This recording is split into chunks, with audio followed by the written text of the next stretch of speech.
Die DBV op Walvis Bay skraap sy sente bymekaar en probeer desperaat aan die lewe bly. Dit is die woorde van hul voorsitter Lindy Dreyer. Hallo en welkom by vandag se episode van Kletskompas. Vandag selfs ons met die einste Lindy Dreyer oor die DBV op Walvis Bay en hulle werk en dit wat hulle nodig het om aan die gang te bly. Maar eers gesels ek nou Gitu Greig oor die nuutste nuus in Môre se Republikein en vir nou gaan kyk jy na die nuutste inskrywings in Republikein se Kiki kompetisie. Ons is nou weer terug.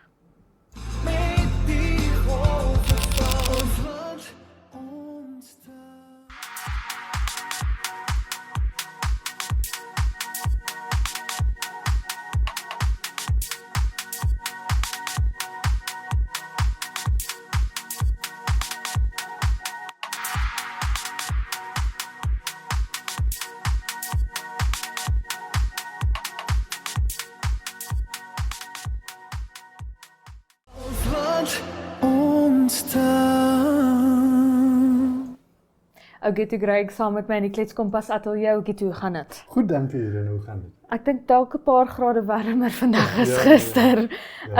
ja. In Môre se Republikein, kom ons begin sommer gou by my baie interessante journalistieke gesprek vroeër oor Choose. Tjoef, dis die elektroniese rookstelsels. Vapes, Ja. damprook is nou die Damprook. nou die suiwer Afrikaans. Maar jy kan maar sommer sê vape of Choofie so. Ja, ja. Ja. Ek sien dis 'n probleem in die skole. Ja, veral in skole en daar is nou petisies en moties dat vapes, choofs, damprook, wat ook al jy dit wil noem, moet verban word onder die jeug. Nou volgens my is daar klaar 'n ouderdomsbeperking. Ja, ja. Maar dit kan miskien verhoog word, die ouderdomsbeperking. Ek self sou verwag dat soos met enige ander tabakproduk moet dit nie op skoolterrein toegelaat word. Ja. Wat nou? Ja, so 'n choof is nie 'n tabakproduk nie. Dis 'n nikotienproduk. Daar's nikotien in, maar is glad nie tabak in nie. Dit is wasem. Letterlik vapor. So dis die dwelm sonder die plant. Sonder okay. Ja. So dis die nikotien wat vir jou die jitters gee en wat vir jou waaraan jy verslaaf raak, waarvan jy afhanklik raak. Maar daar's geen tabak of enigiets in dit is net skoon water. Dit het ook sy eie komplikasies, gesondheidskomplikasies, veral wat mense se longe betrek. Maar wat vir my snaaks is oral waar ek gaan lees ek oor hoe Gen Z nie meer rook nie. Gen Z rook nie meer nie. Hulle het daai ewel uit hulle lewens uit. Dis verby. Rook, jou dae's getel. Maar Gen Z choef. Hulle tjoef. Hulle choef laat dit lekker gaan, hè? Ja, skyf tjoef. Ja. Ek dink dit is iets wat aangespreek moet word.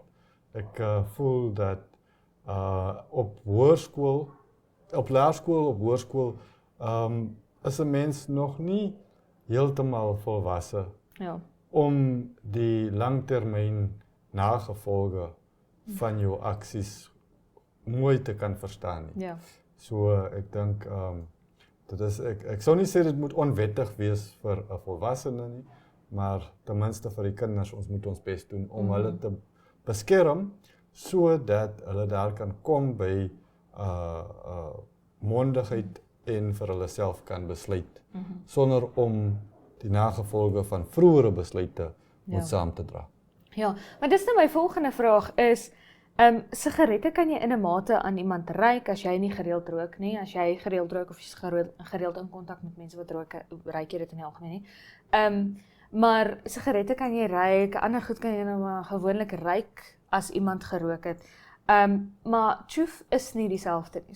So dit is nou my groot vraag is, hoe kry ons dit in skole?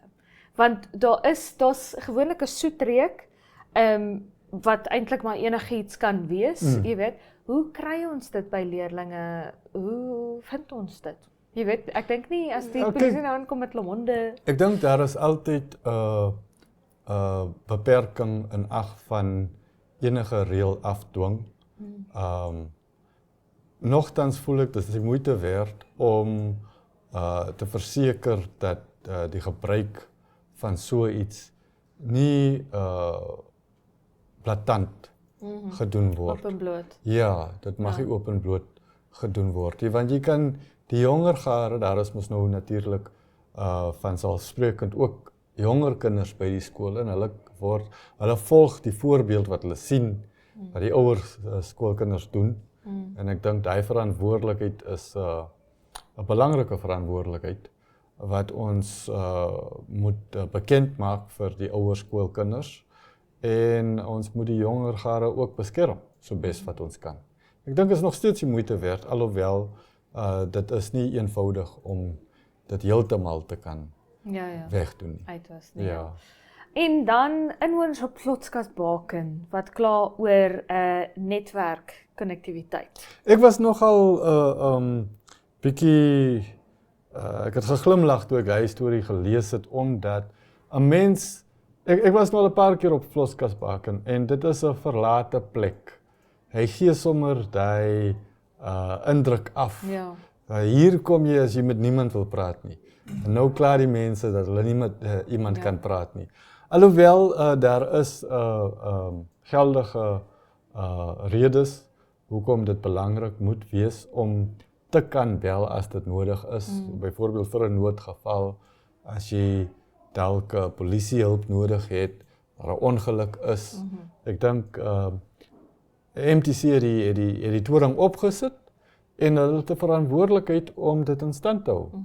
Ja, vir my, ek kom nou van die kus af, en ek was ook al 'n paar keer op Vlotskasbaken gewees, paar oujaar, nuwejaarsdae deurgebring, 'n paar Kersfeeste en so. En dit is soos wat jy sê, die idee van, ek kan nou nie die idee nie, maar baie mense het vakansiehuise op Vlotskasbaken juis omdat dit so verlate is. Juis omdat daar byvoorbeeld nie 'n tradisionele kragaanleg is nie en jy's afhanklik van sonkrag, sulke tipe dinge. Ja. Dit is waaroor dit gaan en vir die mense wat ek geken het op Vlotskasbaken was dit die lekker van Vlotskat toe gaan na ouma toe, want ons is almal in een huis en ons moet almal met mekaar praat. En as ons nie met mekaar wil praat, moet ons met mekaar kaart speel. Ja. Want daar is regtig niks om te doen nie en dit is die lekker daarvan. Dis ook vir my belangrik om hier uit te lig, die regulerende owerheid vir kommunikasie in Namibië was nou al baie uitgesproke oor die uitdagings in netwerkkonnektiwiteit in Namibië. Hulle kan nie regverdig om, ek weet nie hoeveel geld uit te haal vir 'n toring vir 5 of 10 of 20 mense nie. Jy weet, om 5 of 10 of 20 mense te bedien nie. Alhoewel in hierdie geval die toring is reeds daar. Ja. Die belegging is reeds gemaak. En om die belegging te regverdig, moet die toring sy werk doen. Ja. So daar is regtig waar geen goeie standpunt wat 'n mens kan inneem om dit te regverdig dat die toring nie werk nie. Ja. Die inwoners sê ook natuurlik hierdie toring bedien 'n deel van die pad. Want Vlotska, as jy van Swakopmund Venties Baai toe ry, dan sien jy vir Vlotska daar langs die pad. En hulle sê inwoners, verbygangers op die pad, sou hulle 'n ongeluk wees, kan hulle dit dan nie aanmeld nie, want daar is geen sein nie. Ja. En wat vir my interessant is hier, is hulle sê ook, jy weet die toring is daar, hy is sonkrag aangedrewe, alles, die sonpaneel is net vuil. Dis een van die klagtes. Ons weet nou nie of dit al bevestig is nie, maar ek dink oor die algemeen is onderhoud maar 'n groot uitdaging. Ek sou sê veral vir plaaslike owerhede, maar ons sien nou ook vir sekere groot instansies of besighede, miskien omdat hulle is so groot en dit is nie die mees winsgewende deel van die besigheid nie. Ja. Nietemin, jy het daai miljoene bestee, 'n besluit is geneem en nogtans jy het daai verantwoordelikheid om die diens waarvoor jy mense fakture stuur te lewer. Dit is, ek dink dit is logies. So dit is maar glad nie 'n goeie indruk wat MTC toelaat om van hulle self geskep te word nie, in my opinie. Ja, en dis ook, ek meen netwerkkonnektiwiteit, hierdie toestelle, infrastruktuur is so sensitief en groot. Ja. Jy weet, om dit in stand te hou, en dit is vir my nie net noodwendige MTC probleem of 'n selfoonnetwerkkonnektiwiteit probleem nie, dit is iets wat ek keer op keer reg deur Namibië in alle fasette van ons samelewing sien, is dat ons om een of ander rede nie dinge in stand hou nie. Ja. Wat ek nie kan verstaan nie. Ek meen, soos wat jy sê, jy het nou daai miljoene belê, die geld is belê, dis gone. Die beste wat jy daarmee kan doen, is om jou geld se waarde daaruit te kan put, om te kan sê, okay, hierdie ding werk actually, ek gaan vir 10 of 15 jaar nog werk, of vir 20 of vir 50, wat ook al die geval mag wees, het ek nie 'n probleem daar nie. Jy weet? So ek kan die geld wat ek spaar, deur nie weer miljoene in hierdie probleem te belê nie, kan ek dan nou elders belê. Tensy jy nou die ding toelaat om so te verlep of so te vergaan, ja, dat jy weer hy belegging moet maak of miljoene moet bestee om hom weer reg te kry. Ja. Ja, in plaas van om net gedurig en konsekwent die instandhouding te doen om seker te maak hy werk en hy hou. Het voel soms dit gaan oor daai perskonferensie, daai persverklaring waar hulle die lint sny. Ja. En dan sal hulle nou klaar. Jy weet, dis nie daar's instandhoudingsplanne wat ons nog moet in plek hê en in plek hou. Ja. Maar ook dit ons gesels weer oor instandhoudingsplanne. Daar gaan nog iets wees wat nie in stand hou word, die beloof ek jou. Dit was ook Gitu Greig, ons gaan maak nou 'n draai by die weerkantoor.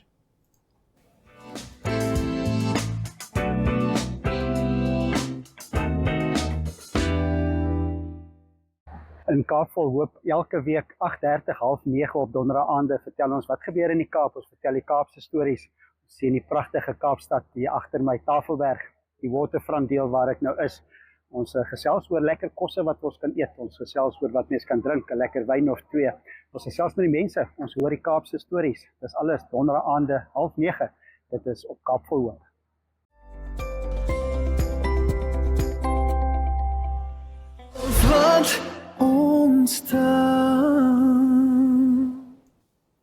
Die hoofstad het sy inwoners effens onkant gevang met bietjie bibberkoue na die naweek. We gaan daardie bibberkoue voortduur, kom ons gaan vind uit. 'n Sonnige dag môre in die hoofstad met 'n minimum van 9 grade Celsius en 'n maksimum van 20, 'n minimum van 8 grade Celsius en 'n maksimum van 26 grade Celsius op Gebabis met 'n sonnige dag daar. Ook sonnig oor die res van die noorde met 'n minimum van 11 grade Celsius en 'n maksimum van 32 grade Celsius vir Rundu. Sonnig ook langs die kus en reg oor die suide met 'n minimum van 12 grade Celsius en 'n maksimum van 15 grade Celsius vir Swakopmund. Ook op Oranjemund 'n minimum van 8 grade Celsius en 'n maksimum van 15 grade Celsius en op Rehoboth 'n minimum van 9 en 'n maksimum van 22 grade Celsius.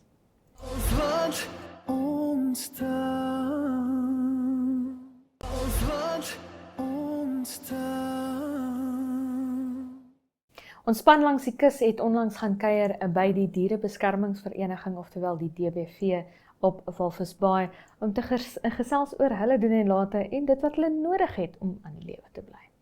My name is Lindy Dreyer.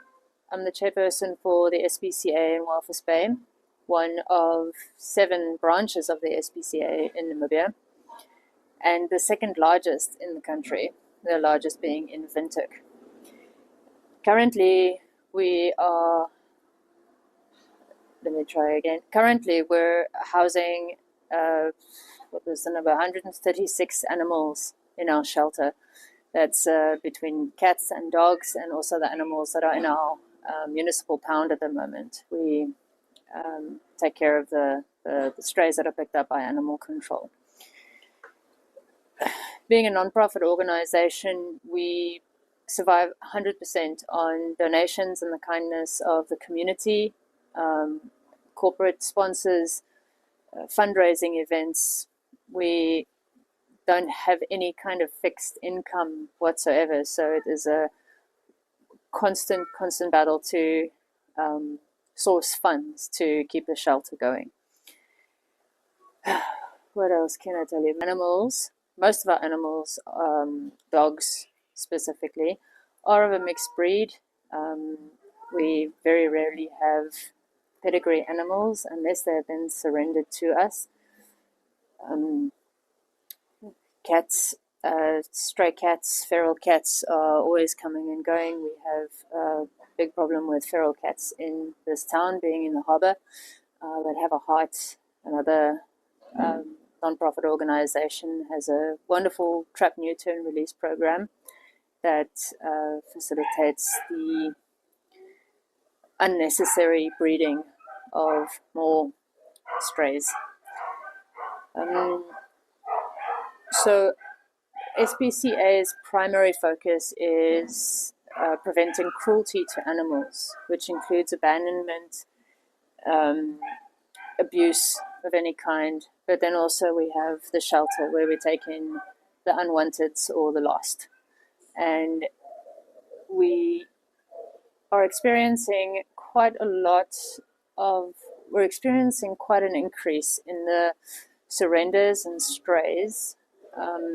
I think a big reason for this is the economy and the rising living costs. A big issue is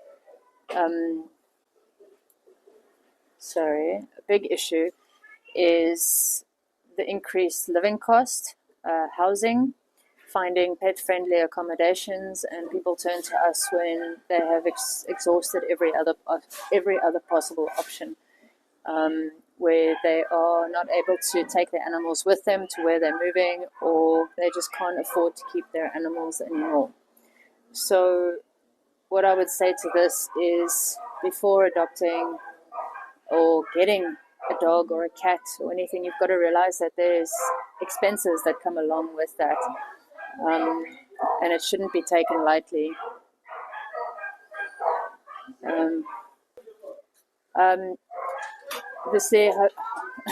Having 136 animals in the shelter uses a lot of pet food. All the animals need to eat every day, so sourcing enough food is also another. It's just another thing that we reach out to sponsors for. And also, being the dead of winter right now, it's freezing cold, and we've got a big problem getting our blankets to dry so that we can rotate them in time. So blankets and food is always something that we could use at the SPCA. From a young age, I think I got my first cat from the SPCA when I turned 6. And even when I was a lot younger, I used to volunteer here over the weekends, and ever since, I think all of my dogs are from the SPCA. I don't want to tell you how many dogs I have, but so it's just about being the voice for the voiceless, and helping where we can. These guys don't have a choice of being where they are, but we can help if we can help in any tiny way to make their lives a little bit more comfortable than living on the street, then sure.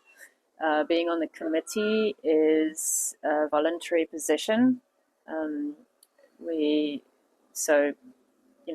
think people misunderstand what it is to be on the committee.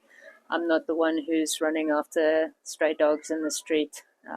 We employ people to do that. But yes, I think the animals, SPCA animals in general, have always played a very big role in my life. And if it's a small way that I can help, then that's what we're doing. Something that we're working on at the moment is trying to do presentations at the schools to reach the youth while they're young and impressionable. We do, I think the school kids do a community service, so they can come and do their 15 hours here with us, volunteering, helping us clean out the kennels and take the animals for walks, take the dogs for walks, play with the cats. Fundraising events is obviously a very, very big opportunity for us to get exposure for the SPCA. And I've got to say that the community, as I've experienced it since being involved in the SPCA, has been incredibly supportive of the SPCA. Whenever we do fundraising events, we see it as an opportunity to not just raise funds, but also to gain exposure about the SPCA, and also to engage with people about what's happening and what's going on. So we've had a few fundraisers this year, and we've got a few more planned for the rest of the year. And we also find that people take it upon themselves to arrange their own events in aid of the SPCA, which we obviously always appreciate very much as well. Currently, we employ full-time 10 employees, including a manager and what was the term? Inspectors. We've got inspectors, and we have a call-out vehicle. So taking care, again, I'll go back to the amount of animals that we are currently dealing with. It's a full-time job, cleaning kennels, feeding, bathing, making sure everybody's healthy. So we do encourage volunteers to come in and help us with those daily tasks, because it is a lot on those that are working here already. But again, volunteer programs, we welcome anybody, again, anytime. Come in, help us clean kennels, help us wash the dogs, play with the cats, take the dogs for a walk. Our doors are open to the community, always. We have constantly got very, very high vet accounts because of sterilizations and vaccinations. So if I can rewind a little bit, and no animal leaves our care unsterilized. This is to prevent future breeding and more unwanted puppies and kittens. So if somebody is interested in adopting a cat or a dog from the SPCA, an application process must apply. The main reason for that is to prevent the animal from returning to a situation that it most likely came from in the first place, which is more often than not a traumatic situation. So people apply for adopting a dog or a cat, and it involves a home check. If there are other animals, other pets involved, then we'll do meet and greets to make sure everybody gets along. And then, the adoption fee covers then the cost of the sterilization and the vaccinations. And it seems a little bit over the top, but it's really like just the small bit of security that we have to make sure that we're putting the dog or the cat in the best home possible to prevent them ending back up with us again. As mentioned before, the SPCA could always use donations of food, blankets, or just your time. Sometimes your time is the most valuable gift that you could give a shelter animal, and support the fundraisers where you can, even if you're not able to attend yourself.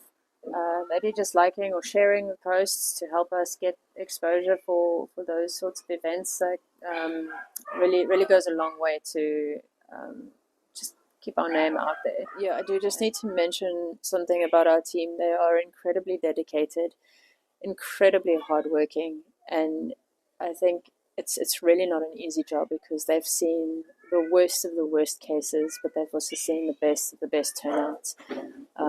And I take my hat off to them doing this job day in and day out. It can't be easy, and somehow they still manage to care about every single animal that's in the shelter every single day. And I think I mentioned the other day, my faith in humanity has been tested so many times over the last 2 years that I've been involved. But more times than not, it's restored by people like our staff or those adopting and making a shelter animal's life a happy one.